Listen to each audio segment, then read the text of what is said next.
ಒಟ್ಟಲ್ಲಿ ಮುಡಾ ಕೇಸಿಗೆ ಸಂಬಂಧಪಟ್ಟಂತೆ ಈ ಕೇಸ್ ಸಿಬಿಐಗೆ ವಹಿಸೋದು ಬೇಡ ಅಂತ ಈಗ ಕೋರ್ಟ್ ಹೇಳಿದೆ. ಅದರ ಸಂಬಂಧ ಈಗ ಸಚಿವರು ಕೂಡ ಪ್ರತಿಕ್ರಿಯೆ ಕೊಟ್ಟಿದ್ದಾರೆ. ಇದನ್ನ ಎಕ್ಸ್ಪೆಕ್ಟ್ ಮಾಡಿದ್ದು, ಯಾಕೆಂದರೆ ಇದರಲ್ಲಿ ಸಿಬಿಐ ಕೊಡ್ತಕ್ಕಂಥ ಅಂಶ ಏನು ಇರಲಿಕ್ಕಿಲ್ಲ ಅನ್ನೋದು ಒಂದು. ಜೊತೆಗೆ ಲೋಕಾಯುಕ್ತ ಸಂಸ್ಥೆ ಏನು ಇನ್ವೆಸ್ಟಿಗೇಷನ್ ಮಾಡ್ತಾ ಇದೆ ಅದರ ಮೇಲೆ ಕೂಡ ಒಂದಿಷ್ಟು ಫೇತ್ ಇರಬೇಕು ಅನ್ನೋದು. ಅಲ್ಲಿ ನಾವು ಇಂಥ ಸಂದರ್ಭದಲ್ಲಿ ಒಂದು ಇನ್ಸ್ಟಿಟ್ಯೂಷನನ್ನು ಮಾಡಿದ ಮೇಲೆ ಆ ಇನ್ಸ್ಟಿಟ್ಯೂಷನ್ ಮೇಲೆ ಒಂದಿಷ್ಟು ವಿಶ್ವಾಸ ಬೇಕಲ್ವಾ. ಹಾಗಾಗಿ ಲೋಕಾಯುಕ್ತ ಸಂಸ್ಥೆಯ ಮೇಲೆ ಕೋರ್ಟು ವಿಶ್ವಾಸವನ್ನು ಇಟ್ಟು ಈ ರೀತಿ ಆದೇಶ ಮಾಡಿದ್ದಾರೆ ಅಂತೇಳಿ ನಾನು ಹೇಳ್ಬೋದು.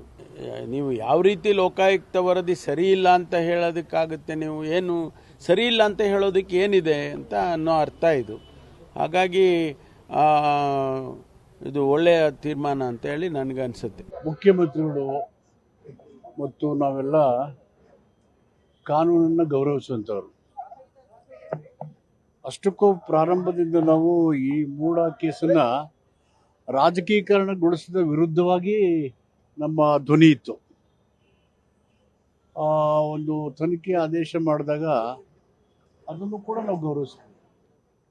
ತನಿಖೆಗೆ ಆದೇಶ ಮಾಡ್ತಾ ಹೈಕೋರ್ಟ್ ಗೌರವಿಸ್, because we are law binding citizen and we respect ಲಾ.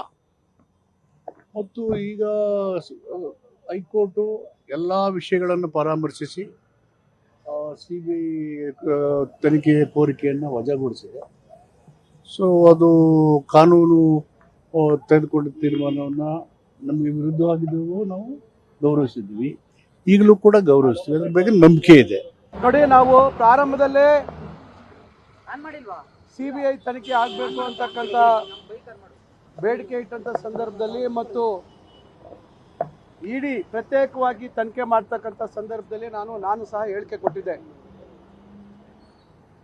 ಉಚ್ಚ ನ್ಯಾಯಾಲಯದ ನಿರ್ದೇಶನದಂತೆ ಲೋಕಾಯುಕ್ತ ತನಿಖೆಗೆ ಅನುಮತಿ ಕೊಟ್ಟ ಮೇಲೆ ಲೋಕಾಯುಕ್ತ ಸಂಸ್ಥೆ ಸ್ವಾಯತ್ತ ತನಿಖಾ ಸಂಸ್ಥೆ.